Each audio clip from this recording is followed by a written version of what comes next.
Dr. RJB or Dr. Bruno.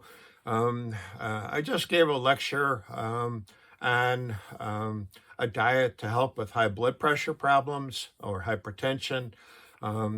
This time I wanted to give a diet for a sport.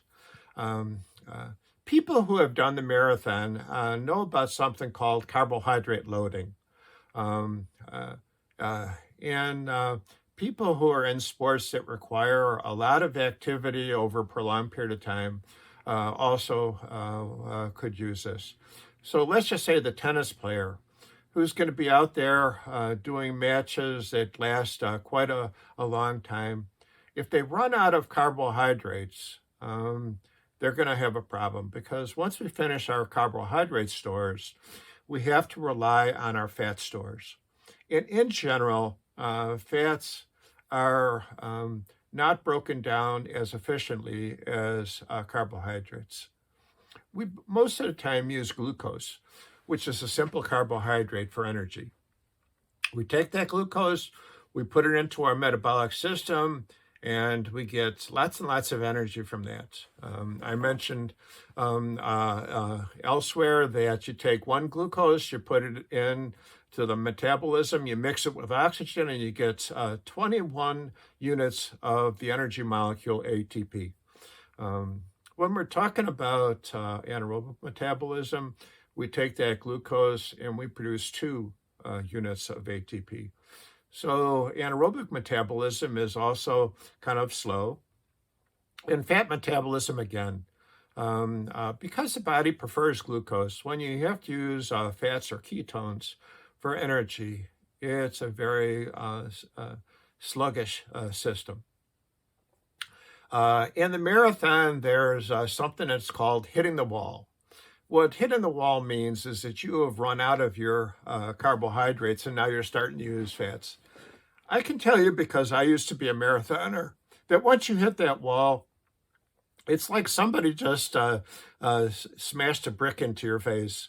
All of a sudden, it's like you run out of energy and you're struggling to get to the finish. And that's because, again, that fats are not utilized as well as glucose. When you run out of carbohydrates that you can convert into glucose, you're using your fat stores, and that's much slower. Now, some people will try to train themselves to use fats all the time. So what they will do is they'll go out and do a run in a fasted state to hopefully use more fats that are available. This only works if you're keeping the content of your carbohydrates on the low side. Because as soon as you start eating enough carbohydrates, you're not going to be using fats primarily. You're going to be using glucose primarily because it's such a high-powered chemical as opposed to fats. You're always going to use glucose first. When the glucose is done, you start using your fats. Now, if you're doing a long distance run, you are using fats for a while, but you're going to be using more glucose than fats. What do we do about this? That's where carbohydrate loading comes in. Carbohydrate loading is where you try to stuff the body with carbohydrates so that you have plenty of them left over. Our muscles contain a carbohydrate called glycogen. Glycogen is stored as a kind of a gel with water. So actually, when you burn these carbohydrates, you also release water. So it's kind of like you're also getting some hydration at the same time. To fill up the muscles, you want to take in enough carbohydrates so that those carbohydrates can be converted into glycogen and stored in the muscle cell. So what the runner will do is to take in a lot of carbohydrates during the week that he's preparing for his marathon race. And this, like I said, is called carbohydrate loading.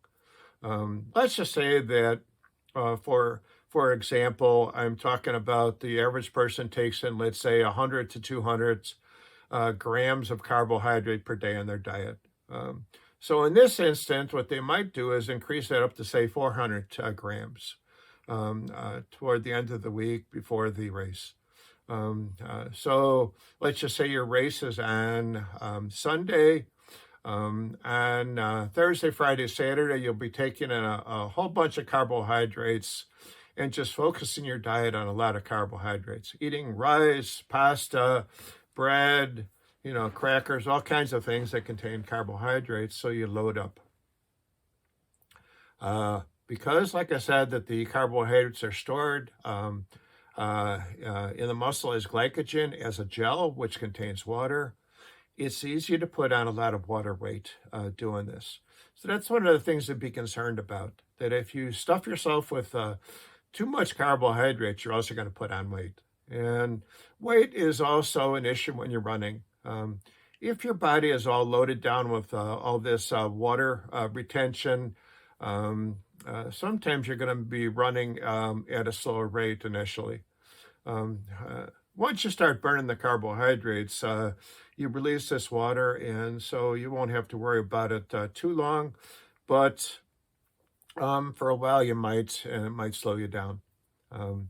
Since marathoning is more of a long run than a short run, it doesn't much matter if you're carrying a little bit of extra fluid. It's actually probably helpful. But in a shorter race, it might be an issue. So let's just say you're in a 5K race. If you're a really fast runner, that 5K may take, let's just say, no more than, say, 5 minutes a mile, let's just say. And so that you're talking about 15 minutes. At that amount of time, you don't need a lot of carbohydrates. But if your race is going on for half an hour, or more, you probably do need the extra carbohydrates because you're going to be burning them throughout the race. So, like I said, marathon racers will stuff themselves with carbohydrates, and this is called carbohydrate loading. Now, one technique with carbohydrate loaded that I haven't discussed is depletion of carbohydrates. So some people will deplete themselves of carbohydrates to make the body crave carbohydrates more. What this means is they'll have like meat and cheese for 3 days, almost like the keto diet.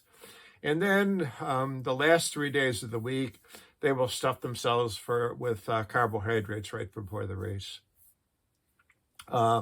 Also, training is tapered down because you don't want to burn all these carbohydrates. If you do it right, your muscles are going to be loaded with carbohydrates that you can use, and you'll be primed for a long race like the marathon. Of course, if you do it wrong, it's not going to work. Okay, take care.